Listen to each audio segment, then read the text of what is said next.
The buying journey generally is way more convoluted and way more complicated than it's ever been before.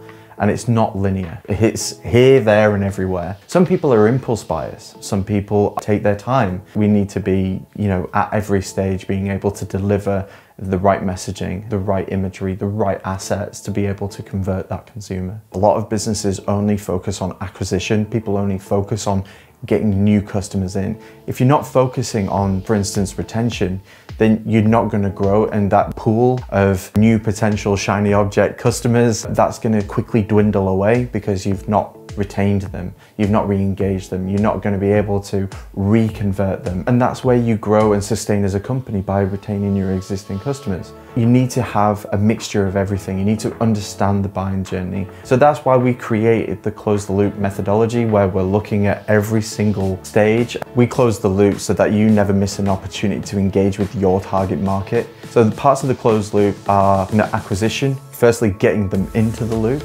Then we're looking at retargeting, actually re-engaging their interest. Then we've got re-engagement, so if they lose interest, you need to re-engage them with an offer. If you've been lucky enough, you bring them down to the conversion, and you're looking at onboarding, how quickly can you do that and how efficiently can you do that while providing a great experience. And then we're looking at retention, how can you retain them as a client and increase that customer lifetime value and deliver excellent service at every point. If they decide not to retain, then they just move back up into the re-engagement section. So imagine it as a figure of 8, and they're moving through all of these different parts at various times of their personal buying journey.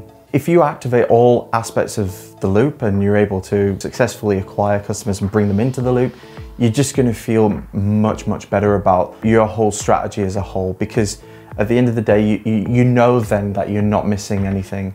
They're not missing anything about your business.